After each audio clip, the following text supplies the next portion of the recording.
ఈ సమయంలో ఈ ఫాదర్ అనేటువంటి ఆ మాట ఏదైతే ఉందో, ఆ ఫాదర్ అనేటువంటి మాటలో ఉన్నటువంటి ఆ లెటర్స్ 6 మాటలు ఉంటున్నాయి, 6 లెటర్స్ ఉన్నాయి. ఆ 6 మాటల యొక్క విశ్లేషణ లేకపోతే దాని గురించినటువంటి అబ్రివేషన్స్ నేను చెప్తాను. FATHER మొదటి మాట, మొదటి లెటర్ ఎఫ్. ఎఫ్ అంటే ఫెయిత్ఫుల్. రెండవది ఏ అంటే అవైలబుల్. మూడవది టీ అంటే టాలరబుల్. నాలుగవది హెచ్ అంటే ఆనరబుల్. ఐదవది ఈ అంటే ఎఫిషియెంట్. ఆరవది రెస్పాన్సిబుల్. ఎఫ్ అంటే ఏంటండి? ఫెయిత్ఫుల్. ఫెయిత్ఫుల్ అంటే నమ్మకమైన, అవైలబుల్ అందుబాటులో ఉండేవాడు. టాలరబుల్ సహించువాడు. ఆనరబుల్ గౌరవప్రదమైనటువంటి వాడు తండ్రి. ఎఫిషియెంట్ నైపుణ్యత కలిగిన వాడు. రెస్పాన్సిబుల్ బాధ్యత కలిగిన వాడు. దేవుని బిడ్డలారా, ఈ రీతిగా ఫాదర్ తండ్రి ఆ యొక్క చక్కని మాటలు అక్కడ మనకు కనపడుతున్నాయి. ఎంత సంతోషం అండి. ప్రత్యేకమైనటువంటి ఈ వర్తమానం తండ్రి ప్రేమను గురించి నేను మాట్లాడాలని ఆశపడతా ఉన్నాను. సామెతల గ్రంథం 23వ అధ్యాయం 22వ వచనాన్ని చదువుకుందాం.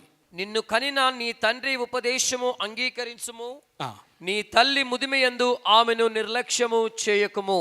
అలాగే ఇంకొక వాక్య భాగం 30వ అధ్యాయం 17వ వచనం కూడా చదువుకుందాం. నీ తండ్రిని అపహసించి తల్లి మాట విననొల్లని వాని కన్ను లోయ కాకులు పీకును, పక్షిరాసు పిల్లలు దానిని తినును. ఆమేన్. దేవుని బిడ్డలారా, ఈ చదవబడినటువంటి వాక్య భాగంలో ఈ మొదటి మాటను నేను తీసుకుంటున్నాను, నిన్ను కనిన నీ తండ్రి అనే మాట. అలాగే ఈ తర్వాత మనం చదువుకున్నటువంటి వాక్య భాగంలో మొదటి మాట తండ్రిని అపహసించి. ఈ చిన్ని మాటలను తీసుకుని ఉదయకాల సమయంలో దేవుని బిడ్డలారా కుటుంబాల వైపు మనం చూద్దాం. ఇప్పుడు ఈ కుటుంబంలో ప్రాముఖ్యమైనటువంటి 3 పాత్రలు: తండ్రి, తల్లి, పిల్లలు. ఈరోజు మనం తండ్రిని గురించి మాట్లాడుతున్నాం. పరిశుద్ధ గ్రంథమైనటువంటి బైబిల్లో మనం చూసినట్లయితే ఆ తండ్రి స్థానము కూడా చాలా విలువైనటువంటి స్థానంగా మనకు కనబడతా ఉంటుంది. ఇప్పుడు చూడండి, లోక సంబంధంగా ఒక తండ్రి లేనటువంటి ఇంటిని కనుక మనం చూసినట్లయితే ఆ ఇంట్లో తండ్రి లేడు కాబట్టి కొంచెం లోపం కనబడుతుంది. అలాగే తల్లే గనుక ఆ ఇంట్లో లేకపోతే ఆ లోపము మరింత ఎక్కువ కనబడుతుంది ప్రియులరా.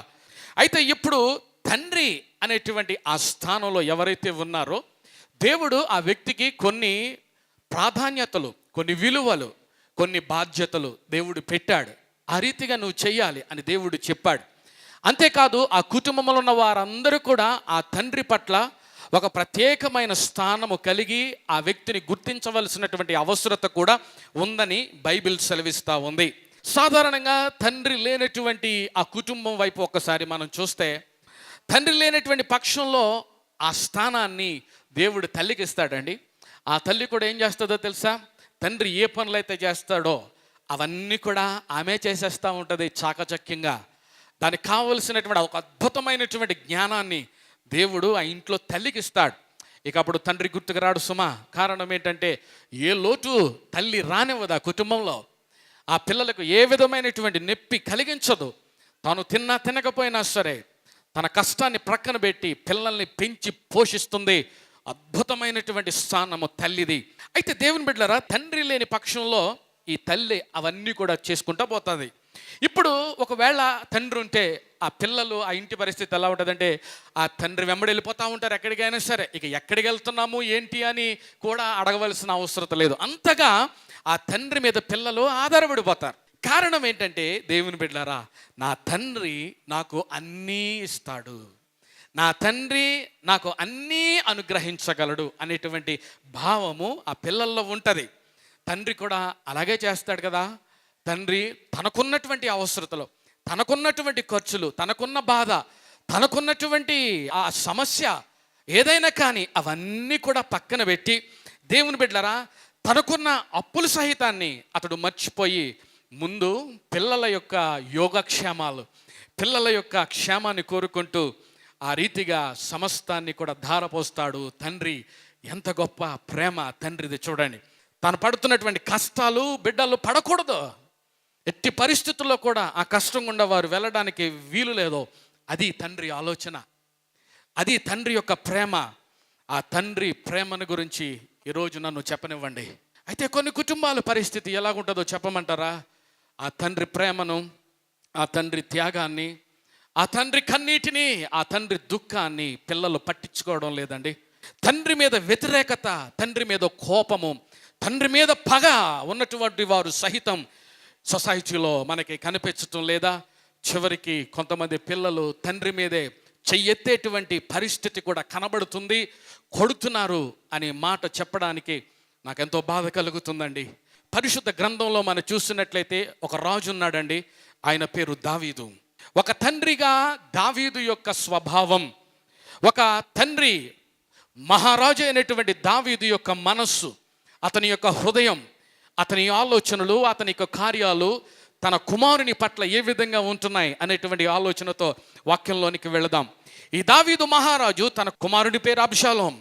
అబ్షాలోమును చాలా ఎక్కువగా ప్రేమించేవాడండి. ఆయన తన కుమారుడు అంటే ఎంత ప్రేమ తెలుసా దావీదుకి? చివరికి తన ప్రాణాన్ని కూడా పెట్టడానికి ఆయన ఎప్పుడు కూడా సిద్ధంగా ఉండేటువంటి వాడు దావీదు. ఈ దావీదు మహారాజు తన కుమారుడైనటువంటి అబ్షాలోమును చాలా ప్రేమించేవాడండి. అయితే అబ్షాలోము పరిస్థితి మాత్రం అలా లేదు. అబ్షాలోము యొక్క బుద్ధి అది మంచిది కాదు. అతని యొక్క ప్రవర్తన బాగోలేదండి. అతడు తండ్రి మీదే తిరుగుబాటు చేసినటువంటి వ్యక్తిగా మనకు కనబడతాడు. తండ్రి యొద్ద నుండి ప్రేమను పొందుకుంటున్నాడు. తండ్రి గాఢంగా ప్రేమిస్తున్నటువంటి వాడు ఒక ప్రక్క అలా విధంగా ఉంటే, మరొక ప్రక్కన ఈ అబ్షాలోము తండ్రి మీద వ్యతిరేకత కలిగిన వాడుగా, దుర్మార్గుడిగా, దుష్టుడిగా, ఒక పాపిగా, హంతకుడిగా, భయంకరమైనటువంటి కార్యాలు చేసినటువంటి వ్యక్తిగా ఆయన కనబడతా ఉంటాడు. తండ్రి మీదే తప్పుడు ప్రచారములు చేస్తున్నటువంటి వాడు ఆ వ్యక్తి. ఒక రోజున వ్యక్తి ఏం చేశాడో తెలుసా? అబ్షాలోము ఆ పట్టణపు గుమ్మం ద్వారం దగ్గర నిలబడి అనేక మందిని పిలుస్తూ తండ్రిని గురించి లేనిపోయిన మాటలు చెప్తున్నాడండి. తండ్రి గురించి వ్యతిరేకమైనటువంటి మాటలు మాట్లాడుతూ ఉన్నాడండి. ఆ రీతిగా చెప్తుంటే కొంతమంది అతని మాటలు నమ్మేశారు. ఆ ఇశ్రాయేలు ప్రజలందరినీ కూడా తన వైపుగా ఆయన త్రిప్పుకోవడానికి ప్రయత్నం చేస్తూ ఆ రీతిగా అనేక మంది ఇశ్రాయేలీలను తన వైపుకు తిప్పుకున్నటువంటి దుష్టుడైన అబ్షాలోము. అంతేకాదండి, తన వైపుకు తిప్పుకోవడం మాత్రమే కాదు, తన తండ్రి పట్ల వ్యతిరేకమైన భావాన్ని అతడు నూరు పోస్తా ఉన్నాడు వారికి. నూరు పోయడం మాత్రమే కాదు, తన తండ్రి మీద దండెత్తి వెళ్ళి ఆ తండ్రిని ఓడించి అతను చంపడానికి కూడా సిద్ధపడిన వాడు అబ్షాలోం. 2వ సమూయేలు గ్రంథం 15వ అధ్యాయం 13-14 వచనాలు చదువుకుందాం. ఇశ్రాయేలీలు అబ్షాలోము పక్షము వహించిరని దావీదునకు వర్తమానము రాగా, అప్పుడు దావీదు ఏం చేశాడో చూడండి. దావీదు యెరూషలేమునందున్న తన సేవకులందరికీ ఇలాగూ ఆజ్ఞ ఇచ్చెను. ఏమని? అబ్షాలోము చేతిలో నుండి మనం తప్పించుకొని రక్షణ పొందలేము. అంతేకాదండి, మనం పారిపోదాం రండి అని ఆయన చెప్పినట్టుగా దేవుని బిడ్డలారా ఈ వాక్యంలో మనం చదువుతూ ఉన్నాం. కన్న బిడ్డ అబ్షాలోం. ఈ అబ్షాలోము తన తండ్రి మీదకి ఆయన దండెత్తి వస్తూ ఉన్నాడండి. ఇక్కడ ఎంత భయంకరమైనటువంటి పరిస్థితితో చూసారా? అయితే ఇక్కడ మహారాజు అయినటువంటి దావీదు యొక్క మనస్సు అది ఎలాంటిదో తెలుసా? చూడండి 15వ అధ్యాయం 31వ వచనం చదువుదాం. అంతలో ఒకడు వచ్చి అబ్షాలోము చేసిన కుట్రలో అహీతోపేలు చేరి ఉన్నాడని దావీదునకు తెలియచేయగా దావీదు యెహోవా అహీతోపేలు యొక్క ఆలోచనను చెడగొట్టుమని ప్రార్థన చేసెను. దేవుని బిడ్డలారా, ఈ వాక్యాన్ని చాలా జాగ్రత్తగా మీరు గమనించాలని నేను మనవి చేస్తున్నాను. ఆయన ఇక్కడ చేయవలసినటువంటి ప్రార్థన ఏంటో తెలుసా?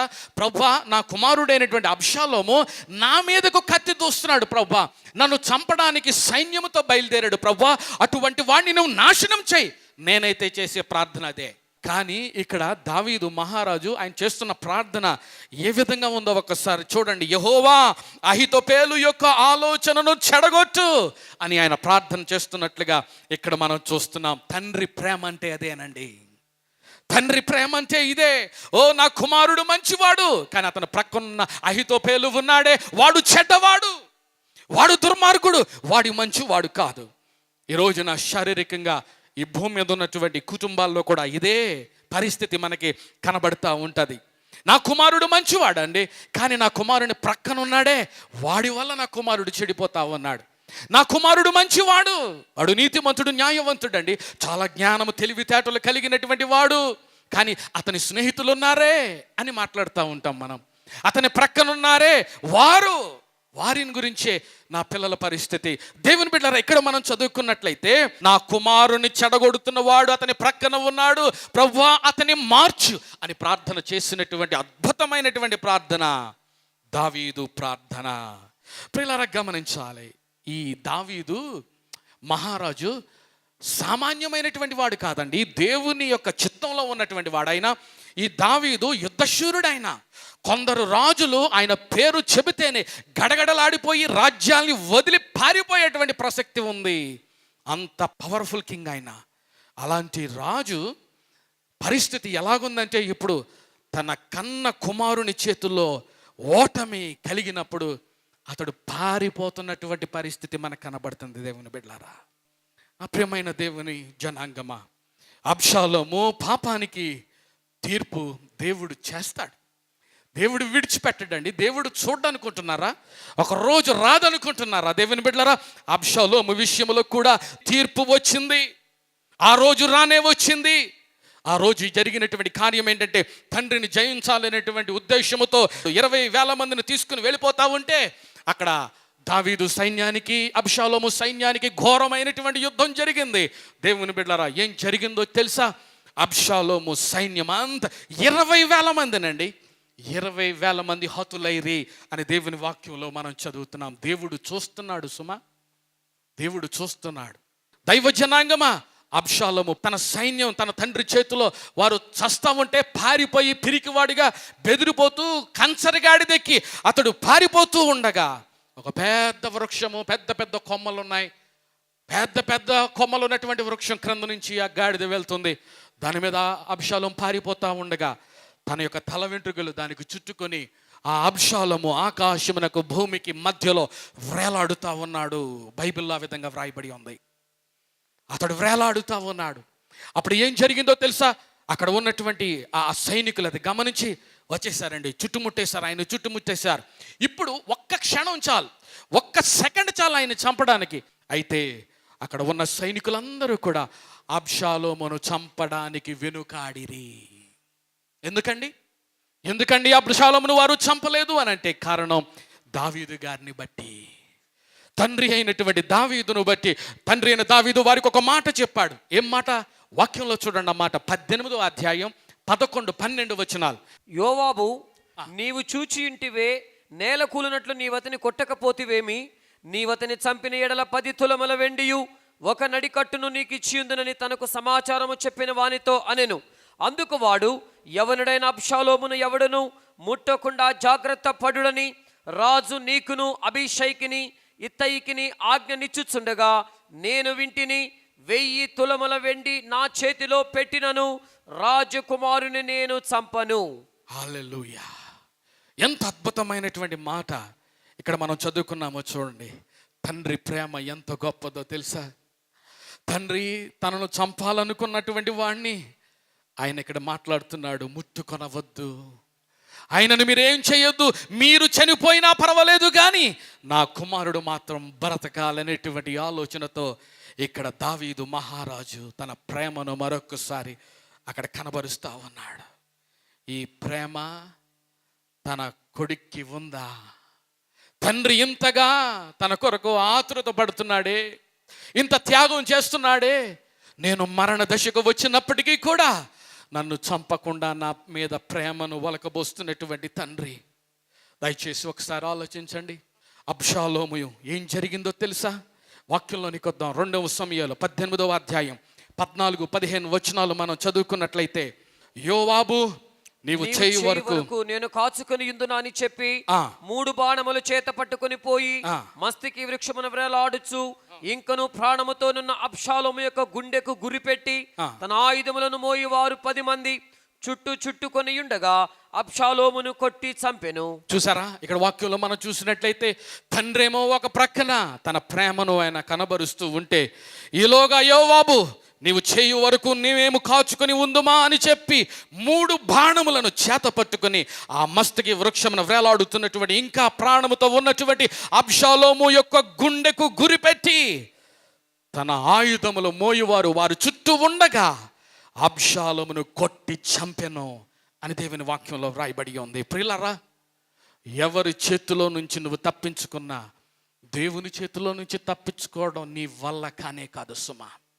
నీ తండ్రికి వ్యతిరేకంగా నువ్వు మాట్లాడిన మాటలు, నీ తండ్రి మీద నువ్వు చెయ్యెత్తినటువంటి రోజు, ఆ సమయం, నీ తండ్రికి వ్యతిరేకంగా తప్పుడు ప్రచారాలు, విమర్శలు, అవమానం, భయంకరంగా నువ్వు మాట్లాడినటువంటి సమయము సెకండ్తో సహా సర్వోన్నతుడైనటువంటి తండ్రి పైన ఉన్నాడే, ఆ తండ్రి చూస్తూ ఉన్నాడు సుమా. ఇక్కడ కూడా జరిగింది అదేనండి. అయితే దావీదు ఆ కుమారుని మరణ వార్త విన్నాడండి. ఆ 2వ సమూయేలు గ్రంథం 18వ అధ్యాయం 33వ వచనంలో మనం చూసినట్లయితే, అప్పుడు రాజు బహు కలతపడి గుమ్మమునకు పైగానున్న గదికి ఎక్కిపోయి ఏడ్చుచు సంచరించుచు, నా కుమారుడా అబ్షాలోమా, నా కుమారుడా అబ్షాలోమా అని కేకలు వేయుచు, అయ్యో నా కుమారుడా, నీకు బదులుగా నేను చనిపోయిన ఎడల ఎంత బాగుండును, నా కుమారుడా అబ్షాలోమా, నా కుమారుడా అని ఏడ్చుచూ వచ్చెను. చూసారా ప్రియులరా, ఇక్కడ తండ్రికి తెలిసింది. ఆ దావీదు మహారాజుగా విషయం తెలిసినప్పుడు అతడు ఏం చేశాడు? అతడు గుమ్మమునకు పైన వెళ్ళిపోయి, ఆ పైన ఉన్నటువంటి గదిలోనికి వెళ్ళిపోయి అక్కడ కూర్చోలేకపోతున్నాడు అండి. అక్కడ మంచం మీద విశ్రాంతి తీసుకోలేకపోతున్నాడు. ఆయనకు నెమ్మది లేదు. కారణం ఏంటంటే, అతడు ఎంతగానో గాఢముగా ప్రేమించినటువంటి తనకు అతి ప్రియమైనటువంటి కుమారుడు అబ్షాలోము, అతని మరణ వార్త అతనికి తెలిసింది. అప్పుడు దేవుని వాక్యంలో వ్రాయబడి ఉంది, అతడు ఏడ్చుచు అటు ఇటు తిరుగుతున్నాడు, అతడు ఏడ్చుచు సంచారము చేస్తూ ఉన్నాడు. నా కుమారుడా అబ్షాలోమా, పిచ్చివాడిలాగా కేకలు వేస్తా ఉన్నాడండి తండ్రి. అటు ఇటు వెళుతూ తన మీద ఉన్నటువంటి ప్రేమను అతడు జ్ఞాపకం చేసుకుంటూ, కుమారుడు ఎంత దుర్మార్గుడైనా సరే, ఎంత పనికిమాలిడైనా సరే, నా కుమారుడా అబ్షాలోమా, నా కుమారుడా అబ్షాలోమా ఏడుస్తా ఉన్నాడు తండ్రి. ఈ విధంగా ఏడుస్తున్నటువంటి తండ్రులు అనేక మంది లోకములో లేరంటారా? వారి పిల్లల కొరకు దయచేసి ఆలోచన చేయండి. ఇదే తండ్రి ప్రేమ. This is the love of the father. హృదయంలో నుండి ఉబుకుతున్న ప్రేమది, సాటి లేనటువంటి ప్రేమది. అబ్షాలోముకు పశ్చాత్తాపపడేటువంటి అవకాశమే లేదండి. ఎన్నోసార్లు అవకాశం ఇచ్చాడు తండ్రి. ఈరోజు కాకపోయినా రేపైనా సరే తప్పు తెలుసుకుంటాడు. కానీ అబ్షాలోముకు పశ్చాత్తాపమే లేదు. పశ్చాత్తాప పడేటువంటి అవకాశం లేకుండా మరణం అతని యొక్క వాకిట ముందు వచ్చి నిలబడిపోయింది. ఎవ్వరూ ఏం చేయలేనటువంటి పరిస్థితి. నా ప్రియమైన సహోదరుడా, సహోదరి, నీ తండ్రి పట్ల నీకున్నటువంటి భావం ఎలాగుంది? ఒకవేళ ఆయన పట్ల నీకు విరోధ భావం ఉందా? ఒకసారి ఆలోచన చేయి. ఒక తండ్రికి ఒక కుమారుడు ఉన్నాడండి. ఆ కుమారుడు చాలా చెడ్డవాడంట. చాలా భయంకరమైన కార్యాలు చేస్తూ ఉన్నాడు. తన ఇష్టానుసారమైనటువంటి జీవితం జీవిస్తూ ఒక రోజున ఒకరిని హత్య చేసేసాడు. నరహంతకుడు అయిపోయాడు. కోర్టులో కేసు వచ్చింది. కోర్టులో నిలబడ్డాడు ఆయన. ఆ జడ్జి గారు తీర్పిస్తూ ఆ యవనస్తునికి ఉరిశిక్ష వేశారు. అతడు చేసినటువంటి హత్యకు ప్రతిఫలంగా అతనికి ఉరిశిక్ష పడింది. దేవుని బిడ్డలారా, కోర్టులో ఉన్న వారందరూ కూడా ఆ తీర్పు విని ఆశ్చర్యపోయారు. కారణం ఏంటో తెలుసా? వాడు దొంగ, వాడికి ఉరిశిక్ష పడిందని కాదండి. తన సొంత తండ్రి అక్కడ జడ్జి గారు, ఆ జడ్జి స్థానంలో ఉన్నటువంటి తన సొంత తండ్రి తన కుమారునికి ఉరిశిక్ష వేస్తే ఆ కోర్టులో ఉన్న వారందరూ కూడా ఆశ్చర్యపడిపోయారు. కన్న కొడుకుని రక్షించుకోకుండా ఏం తండ్రి అండి ఈ తండ్రి? కన్న కొడుకుని రక్షించుకునే అటువంటి చిన్న స్వార్థం ఉంటే ఏం తప్ప ఏముంటుంది? రక్షించుకోకుండా న్యాయానికి తీర్పు చెప్తున్నాడు ఈ తండ్రి. ఇంటికి వచ్చాడు చాలా బాధగా. భార్య ఇష్టం వచ్చిన రీతిగా మాట్లాడడం ప్రారంభించింది. నువ్వు నిజంగా తండ్రివేనా నిలదీస్తా ఉంది. కన్న కుమారునే రక్షించుకోలేని తండ్రివి ఏం జడ్జివయ్యా నువ్వు? ఇష్టం వచ్చినట్టుగా గొడవ పడతా ఉంది. భయంకరంగా తిడతా ఉన్నారు. సొంత చేతులతోనే నీ కుమారుని నువ్వు ఉరిశిక్షకు అప్పగిస్తున్నావు. నువ్వేం చేస్తావో నాకు తెలీదు. నా బిడ్డ నాకు తీసుకొచ్చి పెట్టి ఇక్కడ, నా బిడ్డ నాకు కావాలి ఎక్కెక్కి ఏడుస్తుంది ఆ తల్లి. కొడుకు కూడా అతడు ఇష్టం వచ్చిన రీతిగా తండ్రిని తిట్టేస్తున్నాడు. ఏదో అనుకోకుండా ఈ హత్య చేస్తే ఆ తీర్పులో ఏదో ఒక 5 సంవత్సరాలు 10 సంవత్సరాలు చిన్న శిక్ష వేయొచ్చు కదా, జైలు శిక్ష. నువ్వు నిజంగా తండ్రివైతే, నీకు నిజంగా హృదయమే కనుక ఉంటే ఈ పన్ను చెయ్యు, పళ్ళు పటపట కొరుకుతా ఉన్నాడు ఆ కుమారుడు. అయితే దేవుని బిడ్డలారా, తండ్రి యొక్క ఆలోచన వేరేగా ఉందండి. తండ్రి ఆలోచన మరొక రీతిగా ఉంది. కుమారుని ఉరి శిక్ష అమలు జరిగి రానే వచ్చింది. ఆ రోజు కుమారుడి గదిలోనికి తండ్రి వచ్చాడు. మౌనంగా వచ్చి నిలబడి తలుపేశాడు. ఆ కుమారుడు చాలా కోపంగా మాట్లాడుతున్నాడు. అప్పుడు అంటున్నాడు తండ్రి వైపు చూసి, ఏం డాడీ వచ్చావు నన్ను చంపడానికా అని మాట్లాడుతూ ఉంటే, బాబు, ఆ తండ్రి అంటున్నాడు, నేను తప్పించడానికి నేను వచ్చానయ్యా. మొదట నువ్వు ఇక్కడి నుంచి బయటికి వెళ్ళిపో. ఇదిగో ఈ కవర్ తీసుకో, చేతుల్లో పెట్టాడు. ఇంటికి వెళ్ళు, స్నానం చేయి, 10 గంటలకు ఈ ఉత్తరాన్ని తీసి చదువు అని చెప్పాడు. వెంటనే కుమారుడు ఆ జైల్లో నుండి బయటకు వెళ్ళిపోయాడు. ఆ తండ్రి లోపల ఉన్నాడు. దేవుని బిడ్డలారా, స్నానం చేశాడు. ఇంటికి వెళ్ళి 10 గంటల సమయం అయింది. గుర్తొచ్చింది. వెళ్ళి తండ్రి ఇచ్చినటువంటి లెటర్ చదువుతున్నాడు. లెటర్లో ఏమనుందో తెలుసా? My loving son, I love you so much. నా ప్రియమైన కుమారుడా, నేను ఎంతగానో ప్రేమిస్తున్నాను. నువ్వంటే నాకు ప్రాణం. నీకు శిక్ష వేసిన రోజే నేను ఇప్పుడు చనిపోయాను. నన్ను నేను చంపుకున్నానయ్యా. నిన్ను ఊరి తీస్తే నీవు నరకానికి వెళ్ళిపోతావు. ఎందుకో తెలుసా? నువ్వు రక్షణ పొందలేదు. అందుకనే నీ కొరకు నేను మరణించడానికి నేను నిశ్చయించుకున్నాను. ఎందుకో దేవుడు నీకు నాకు ఒకే పోలిక. అరిద్దరు ఒకేలాగా ఉంటారంట. ఆ తండ్రి కుమారుడు ఆ విధంగా దేవుడు పెట్టాడు. ఇక నిన్ను రక్షించడానికి లోకంలో ఏ అవకాశం కూడా లేదు. అందుకే నీ స్థానంలోనికి నేను వచ్చాను, నిన్ను విడిపించాను. నేను చనిపోయినా పర్వాలేదు, ఎందుకంటే నేను రక్షణ పొంది ఉన్నాను. నేను పరలోకం వెళ్ళిపోతాను. కానీ నీవు మరణిస్తే ఖచ్చితంగా నరకానికి వెళ్ళిపోతావు. అందుకే బాబు, ఈ నిర్ణయం నేను తీసుకున్నాను. ఈ లెటర్ చదివే సమయానికి నన్ను ఉరి తీసి ఉంటారు. నీవు నా కోసం ఏడవద్దు. నిజంగా కనుక నువ్వు నన్ను ప్రేమిస్తే నువ్వు మారు మనసు పొంది యేసయ్యను నీ రక్షకునిగా అంగీకరించు. అప్పుడు నేనున్న స్థలానికి నువ్వు కూడా వస్తావు. నేనున్న స్థలం ఏంటో తెలుసా? పరలోకం అని ఆ వ్యక్తి చెప్పాడండి. ఆ లెటర్ చదివిని ఎంతో కన్నీరు.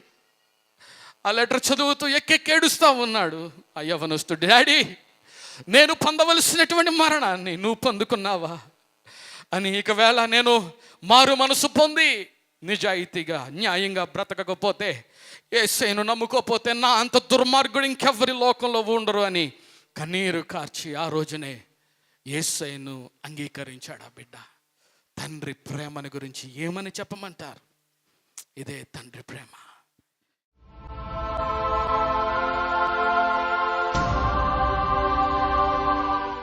ఆశ్చర్యకరమైనటువంటి దేవుని సన్నిధిలో మనం ఉంటున్నాం. మన పరమ తండ్రి మన పట్ల చూపెట్టినటువంటి ప్రేమ ఎంత గొప్ప ప్రేమ అది. మన కన్నా తండ్రి చూపెట్టే ప్రేమ కంటే ఆ ప్రేమను వర్ణించటం నా వల్ల కాదు. అంత గొప్ప తండ్రి మనకుండగా మనము ఎంత అదృష్టవంతులమో ఒక్కసారి చూడండి. హల్లెలూయా. కనురెప్ప పాటున కాపాడే దేవుడవు. నీ చేతిలో, బలమైన చేతిలో మమ్మల్ందరినీ కూడా కాచి కాపాడుతున్న వాడవు. మాకు కావలసిన సకల సమృద్ధిని అనుగ్రహించి పోషిస్తున్నటువంటి తండ్రివి నీవు. మేము అడగక ముందే తండ్రి మీద మేము ఆధారపడి ఏ రీతిగా మేము ఉంటామో, ఓ నా తండ్రి నాకు అన్నీ ఇస్తాడు. నా తండ్రి దగ్గరికి నేను ఏ సమయంలో వెళ్ళినా ఆయన నన్ను కౌగిలించుకుంటాడు. నేను పడిపోతూ తప్పటడుగులు వేస్తూ ఉంటే తన చెయ్యి పట్టి లేవనెత్తే తండ్రి. ఎంత గొప్ప తండ్రివి నాయనా, నీకు స్తోత్రాలు. ఈ రోజున మా తండ్రులను బట్టి మేము ఆనందపడుతున్నాం, మేము గర్వపడుతున్నాం. We are proud of our father. ఎంత గొప్ప ధన్యత దేవా మాకు ఇచ్చావు. ఇదిగో మా సంఘంలో ఉన్న ప్రతి తండ్రిని మీరు దీవించండి, ఆశీర్వదించండి, అభివృద్ధి పరచండి, వర్ధిల్లు చేయండి. అలాగే ప్రభువా, తండ్రి చెప్పు ఉపదేశములను మేము ఆలకించి ఆ రీతిగా వంకను ఉన్నతమైనటువంటి స్థితిలోనికి మేము వెళ్ళులాగున నీ కృప అనుగ్రహించండి. మా తండ్రులకు ఆయురారోగ్యములు, దీర్ఘాయుష్యు అనుగ్రహించండి. వారిని మేము సన్మానిస్తే మేము భూమి మీద దీర్ఘాయుష్మంతులమవుతామని వాక్యం సెలవిస్తుంది. దాన్ని బట్టి నీకు స్తోత్రాలు చెల్లిస్తూ యేసు నామమున అడుగుచున్నాను తండ్రి, ఆమేన్. Manna Bible Institute Telugu medium, Rock Church campus, Masab Tank, Hyderabad. దేవుని సేవ చేయాలనే ఆసక్తి, పట్టుదల, పిలుపు, దర్శనం కలిగిన వారికి శుభవార్త. హైదరాబాద్ పట్టణంలో రాక్ చర్చ్ నందు మన్నా బైబిల్ ఇన్స్టిట్యూట్ తెలుగులో నడిపించబడుచున్నది. ప్రతి దైవ సేవకునికి తర్ఫీదు ఎంతో అవసరం. దేవుని సేవను సామర్థ్యము కలిగి నిపుణతతో పటిష్టంగా చేయుటకు తర్ఫీదు ఎంతో అవసరం. కనుక యువతి యువకులు ఈ అవకాశాన్ని సద్వినియోగపరచుకోగలరు. కోర్స్ డిప్లొమా ఇన్ థియాలజీ, కాలము 2 సంవత్సరములు, మీడియం తెలుగు, అర్హత 10వ తరగతి పాస్ లేదా ఫెయిల్. ప్రత్యేకతలు: అనుభవం గల ఉపాధ్యాయ బృందం, వ్యక్తిగత శ్రద్ధ, సహకారం, సెల్ గ్రూప్స్ మరియు మీటింగ్స్ లో పరిచర్యకు అవకాశం, మంచి సాక్ష్యము కలిగిన వారికి సంఘ స్థాపనకు అవకాశం. త్వరపడండి, సీట్లు 15 మందికి మాత్రమే. మొదట వచ్చిన వారికి ప్రాధాన్యత ఇవ్వబడును. అప్లికేషన్స్ అందవలసిన ఆఖరి తేదీ జూన్ 30. జూలై నెల మొదటి వారం నుంచి తరగతులు జరుగును. అప్లికేషన్ కొరకు ₹50 మనీ ఆర్డర్ ద్వారా ఈ చిరునామాకు పంపగలరు. వివరములకు dean of academics, Manna Bible Institute, Rock Church campus, 10-5-7/6/1, First Lancer Road, Masab Tank, Hyderabad 5,28,000. Phone 9849082709, 9676867260 and 04023305844.